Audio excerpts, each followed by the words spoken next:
Hello everyone, it is Tuesday, February 23rd, 2021, and I have been crocheting up a storm. Now, in my last video, I think I was talking about that I was working on 2 new spring fling blankets, and I'll show you how far I've gotten, and they're still attached to yarn, so... Okay, so this is the one that's lighter and is for my youngest sister. Still has quite a ways to go.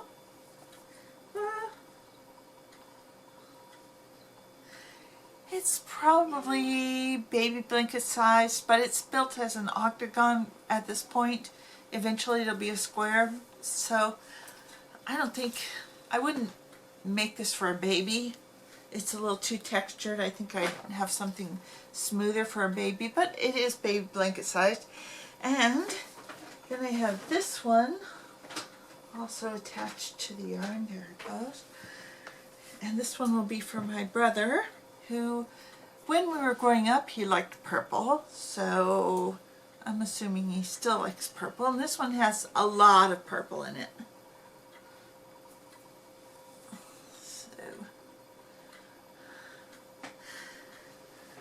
Now these Afghans are sort of built in 3 parts, 3 sections. And the first 13 parts is like one section. Then there's 8 parts, that's the next section. And then the last part is just the border, which is like the V-stitch and the roses. And when I get to that point,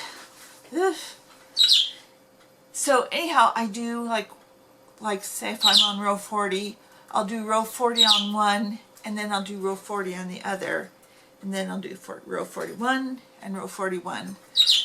Now the other day, let's see if I can find this row.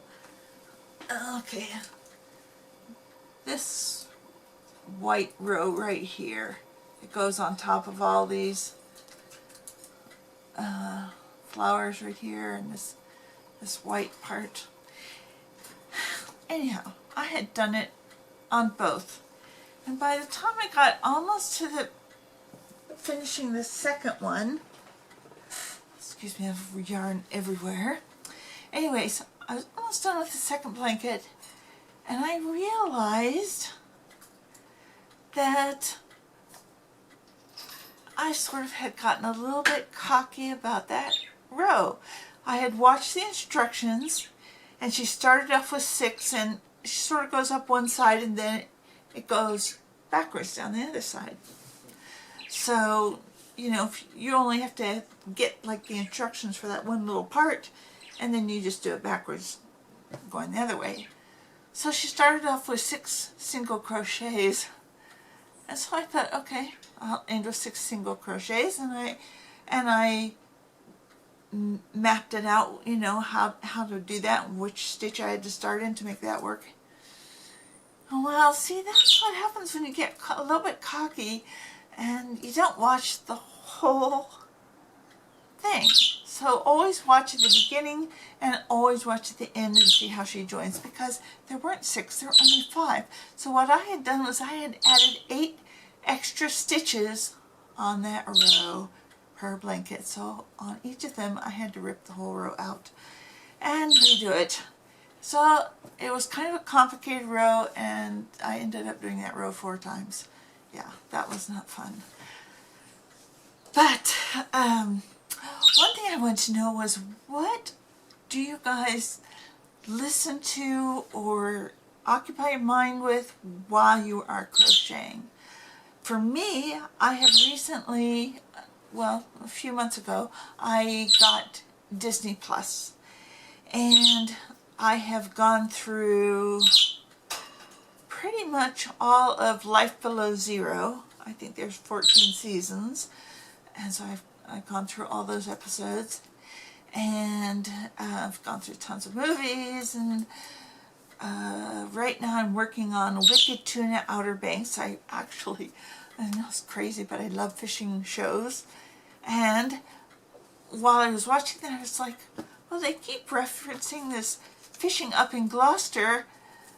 Is there another Wicked Tuna show? Now, I don't have TV, so I don't know. So I looked it up. Yes, there is a regular Wicked Tuna that takes place up in Gloucester, and that's also on Disney Plus. So I now have that marked to go through in my binge watching moments. So I watch or not exactly watch, but I go through a lot of shows like that that are episodic. I've gone through, I think I'm on the last season of Wicked Tuna Outer Banks, and then I'll start on Wicked Tuna, just the regular one. Yeah. Do you guys binge watch like that? Or binge listen? No, mostly I got Disney Plus because I wanted to see what was all the fuss about The Mandalorian, which I think might actually now be over due to that little screw up that Disney did, firing that actress. But yeah, so I think that might just have killed it. And so I'm also watching WandaVision, and that's okay. I'm not a huge Marvel person. I like the movies, but I don't read the comics. I don't know all the backstory of all those characters, and quite frankly, I could care less. But I enjoy WandaVision, and I think there's a Loki series coming out, and Tom Hiddleston as Loki is just hilarious. So I'll probably end up watching that. And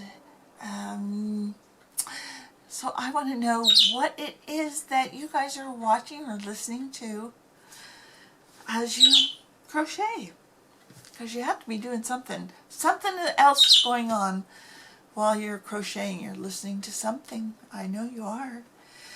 So let's see what has been going on around here. Not a whole lot as usual. Our camellias are blooming outside my door, and 2 days ago went back to Magic Mountain, Six Flags Magic Mountain, which is just on the north side of LA. I think it's still in LA County, but it might not be LA County. Anyhow, it's north. You take the 5 interstate up, and you hit it. And the landlady got her second COVID shot. So, you know, one thing that when I first moved to this state in 1989, one of the things that was very hard for me to adjust to was the way that Californians talk about their interstates. Like, if you are, like, I came from Colorado, and you would always say, like, I-25 or Interstate 25. But here, you wouldn't say I-5, you would just say the 5, or the 405, or the 110. It's always the and the number. But when I go back to Colorado, I always have to revert to, it's on I-25, I never say the 25. Do you know, I don't know how you do it in your states. That's how we do it here. And that was very weird for me because when I was first in film school, and we did a lot of student films, and I had to go to this location where the student film was, and they said, well, it's on San Bernardino Freeway. And I didn't understand that north or east and west on the 10 freeway that goes through LA, that they have different names. If it's going east, it's the San Bernardino Freeway. If it's going west, it's the Santa Monica Freeway. And that just kind of threw me off, because I was like, are you talking about the 10? Why don't you just say it's on the 10 east? But, you know, it was very confusing when I first got here. I didn't know where I was. So I just remember after this one film shoot, and I was in an area of town, you know, because I'd only been here 6 weeks, I had no idea where anything was. And I thought, well, if I just hook up with the 5, I can get home. And I did. Anyhow, just wondering how it is where you live. How do you categorize your streets? So, okay, I'm just kind of wandering here. I just want to say one more thing about these spring flings. Is if you do them, please understand this is a very forgiving pattern. And I know because I make mistakes. And for example, as you can see, there is this V-stitch here underneath these roses. So in the row that sets it up for you to have those V-stitches, you just have to make sure that when you get to the V-stitches that you make your required amount. So if you have maybe 1 extra stitch in the row before, or 2 extra stitches, or you don't have enough stitches, as long as you have your regular amount of V-stitches that she's requiring, I mean, you can fudge it, you can make it happen, and then you reset yourself. So, yeah, there's a few places like that. I've never gotten one of these absolutely perfect, but it's self-correcting. You can just fix it yourself. And you would never know that I have little mistakes in there. You would just never know it.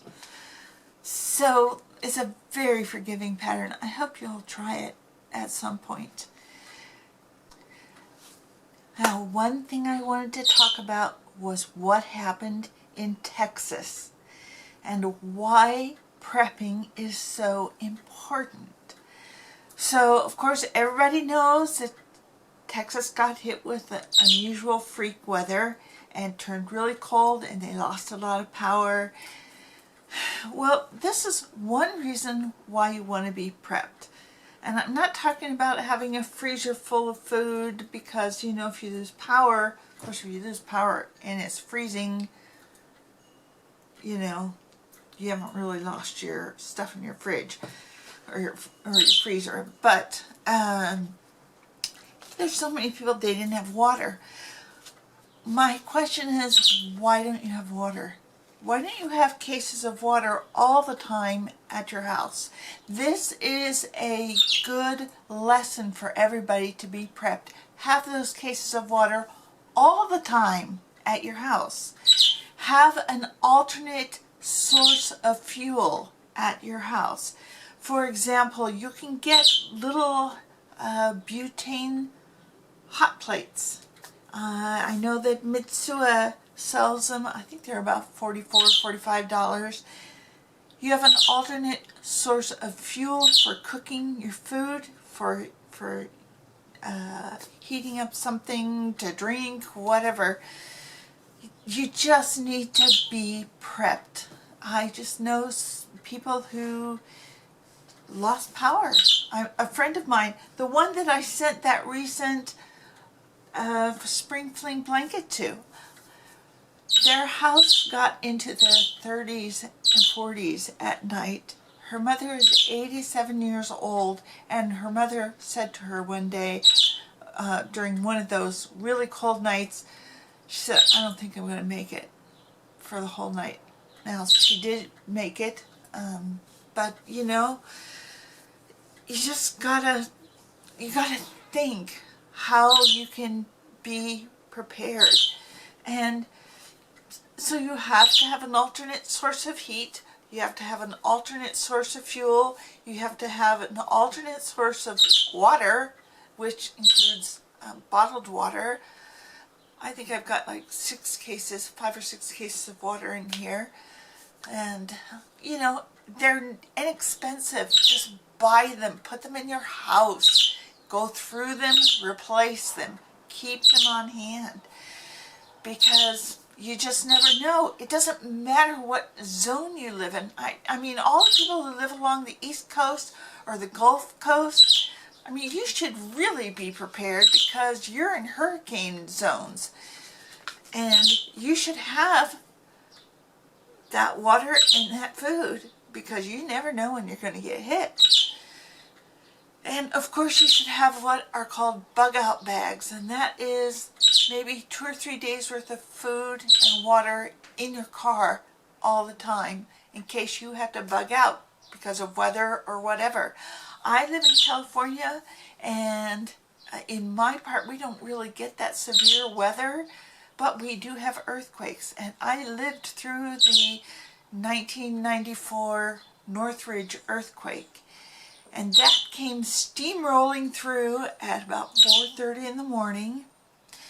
And at the time I was living in West Hollywood, it sounded like a freight train coming through the apartment, and it was shaking violently for about 30 seconds. I mean, overpasses collapsed on the freeways. I would show pictures, but you know, just look them up on Google Images or whatever, the Northridge earthquake. You'll see amazing shots of even parts of the overpass where cars were absolutely stranded because both sides of it had collapsed. And people were so afraid to go back in their homes that they were living in tent cities in parks for like a month because things were just shaking so badly. And the weird thing about the Northridge earthquake, I'll tell you, 4:30 in the morning. I lived in an apartment building that had 8 units. And immediately after that earthquake, all the car alarms on the street went off. And you could hear your neighbors all going outside and talking at 4:30 in the morning because we were like, what the heck happened? And I happened to have at that time a little black and white battery operated TV, and we had no power. So I was able to turn on my TV, and all the people from my apartment building, we all just kind of huddled in the hallway and watched my little black and white TV to see what was going on and to try to get the news. And while we were sitting there, you could hear what sounded like thunder. And what it was a coming aftershock. And you could hear it before it hit. That was really, I've only ever experienced that with that particular earthquake. I've felt a lot of earthquakes, but that one was particularly severe. So you have to be prepped for that. Do you have enough animal carriers for all the animals in your home that you can just pack them into your car if you need to get out? You know, in Northern California, they have the fire zones. So, you know, can you get your animals and you out, and do you have enough supplies in a bug out bag to take care of your animals and to take care of you wherever you have to go to for, you know, maybe even a couple weeks. You know, you have to think about these things no matter where you live. Just, do you have an emergency backup plan for yourself, for your animals, to get out if you have to? And so Texas should be maybe a brutal wake-up call to everybody. Get prepped in whatever way you can. So I will cut it off, and I hope you all have a great rest of the week. Talk to you later. Bye-bye.